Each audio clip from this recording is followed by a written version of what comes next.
Well, as you can imagine, that one stings.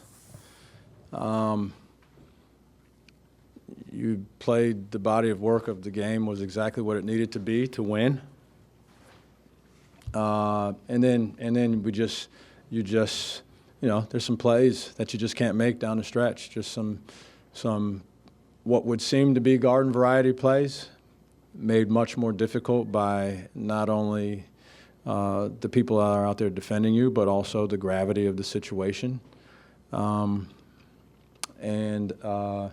So it just is a tough game for the guys, for the staff, for everybody involved. You play well enough to win the game. I mean, simple as that. There's not a whole lot more to say about that. You played well enough to win the game, and you just didn't allow yourself to bring the ship all the way in at the very end. And so that was a little disappointing. Understatement of the new 2025 year right there. But you got to get on to the next one. There's another one coming. I mean, this is the third game now that we've had the ball or the lead, right under a minute, and just we're not able to win. David on the left. Lamont, obviously they broke out the three-quarters press or full-court press. Just why were you guys not able to handle that? We weren't aggressive. They took the ball from us. We didn't use fakes. We were very passive in it. We weren't strong with the ball. We just weren't strong with the ball. Most of these turnovers weren't even aggressive turnovers necessarily. They're not known worldwide as a high-pressure three-quarter court turn you over. They had to do it because the situation dictated that they needed to do it. And normally if you handle that stuff, whatever the lead was when they put it on, maybe 11, whatever, 13, whatever it is, goes to 19. That's what I'm used to. You maybe get us once on it. We weren't expecting it. We see it. We make some good passes, strong moves, and we take advantage of it. That's what I'm used to. I mean, in at minimum, you manipulate it enough that it doesn't really impact their ability to score, right? Maybe it throws your rhythm off. Maybe your offensive possessions are a little more discombobulated because of it. But at that point, you probably also have enough points mathematically, again, to bring the ship home if you just don't turn the ball over in a way that they can score. Questions? Steve back left and then Elijah in front. Coach, 14,930 strong tonight in Colonial Life Arena. How much did the fans help your momentum, especially in the first half? A lot. I mean, I think they were really excited because we played well. It's the first game back, home game for the students. But I think they got into it pretty quickly because we played well. We made some exciting plays. So it was good to have the crowd. We had a really good crowd. We had a good crowd last year in some big games, and obviously it helps. It helps guys, but it didn't help us at the end there. But yeah, it's good to see a good crowd. You got 8 assists from Colin tonight. I think the offense probably flowed really well kind of through him. Do you think that was a byproduct of what Florida was doing in terms of defending him and going straight up, or was it maybe kind of an emphasis in the game plan to try to get him facilitating a little more? Well, it was to get him to touch the ball. That was, I met with a couple of our staff even right before the game and said, let's have them ready, the ones that we can go out there where we know Colin's going to get the ball, and he probably is going to end up shooting the ball unless they do something that dictates he should pass. And so it was more about just trying to get the ball to him as many times as we could. And then, late in the game, I would have liked to see him more aggressive to command the ball. But also guys really going out of their way to get him the ball. But I think that's really where it started was that I wanted to make sure that he got a bunch of touches. And, ended up with 8 assists, but had they maybe guarded it differently, he would have maybe had 8 more baskets. But he's an extremely unselfish player to the nth degree. And so it doesn't surprise me that he's willing to make those plays. Alan on the left. Right at the end there, after Florida takes the lead, you had a timeout. Was there something you liked just seeing out there, just going without the timeout, or was there any thoughts maybe calling one and setting something up in the huddle?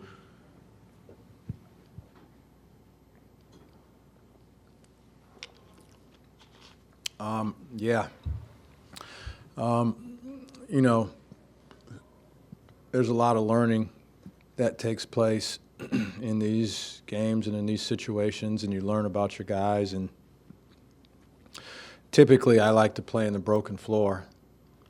Maybe we haven't practiced that enough, but as we touch the ball, in my head, I looked at like maybe 4.5 seconds as we touched it, probably somewhere around the free throw line. So I think you got to be on a mission to get to the rim, run someone over if you need to, charge block situation, and if there's help, then you kick.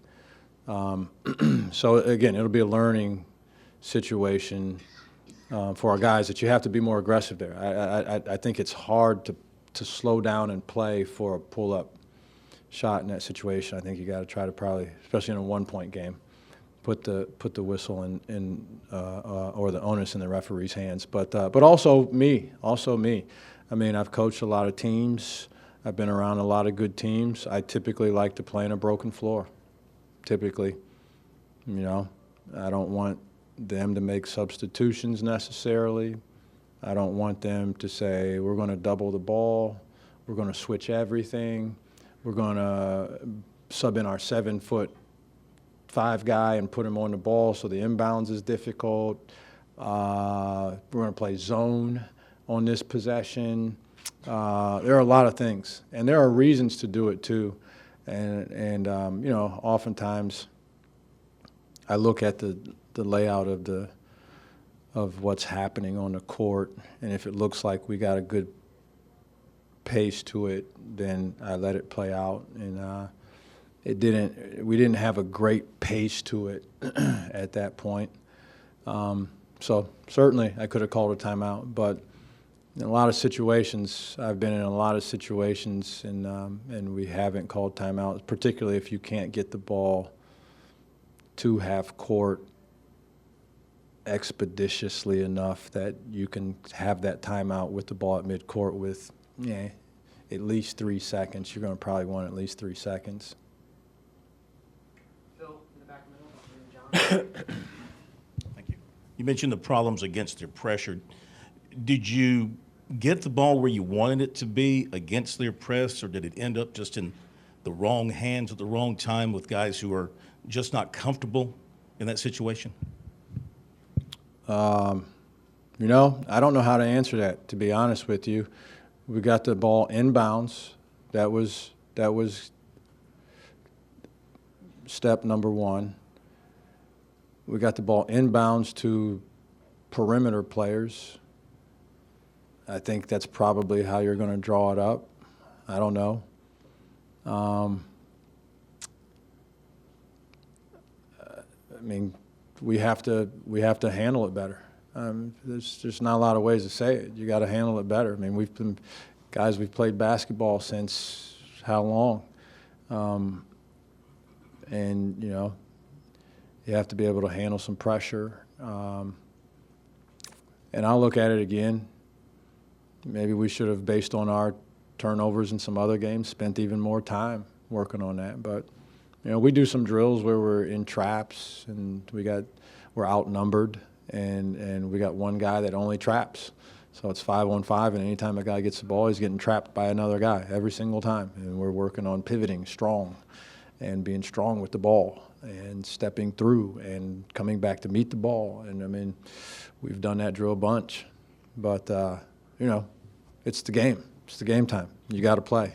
You got to be able to find a guy or use a timeout. We had a timeout, right? We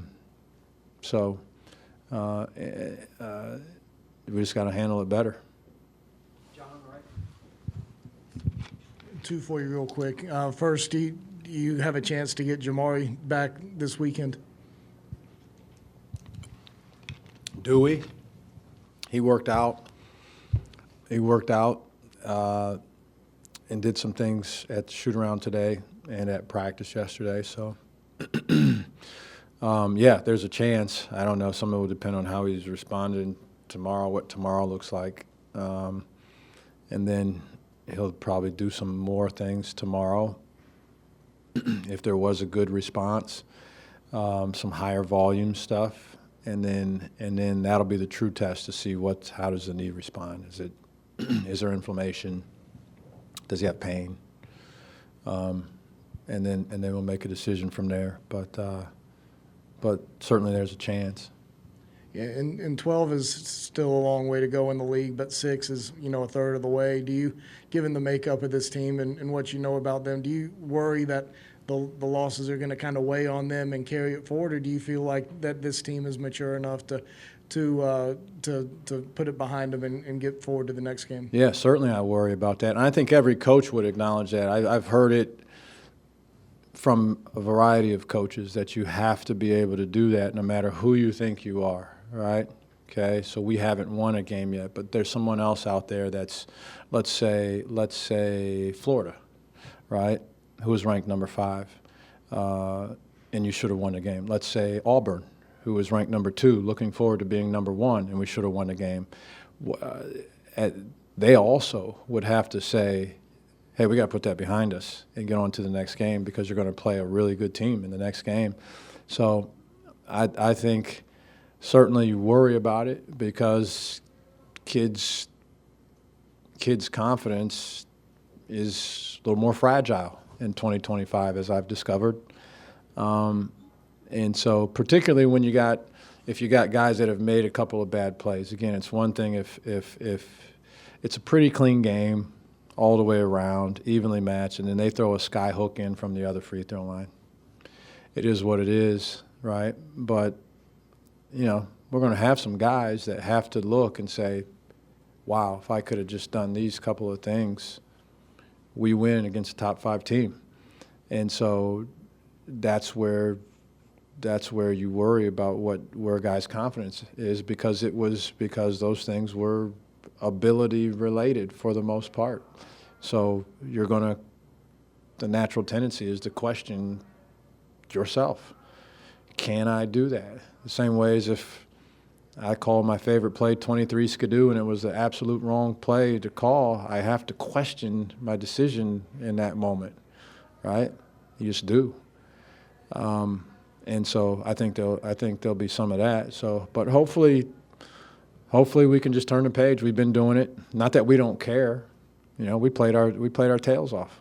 We played with such energy and effort. I probably should have opened up with that. I'm a very lucky man. I got no issues at all with in the face of 5 losses, how our guys come out and expect to win the game, expect to play well enough to win the game. They expected to play well enough to win the game. And then you get to the end, you got to make it happen. And so they came out and did that from start to finish with no haymakers, other than Zach's banked in 3, which only went to counteract the 2 banked ins that they had, right? With no magic to it. Just went out and played. They played. They outplayed them. We outplayed them. It's too bad.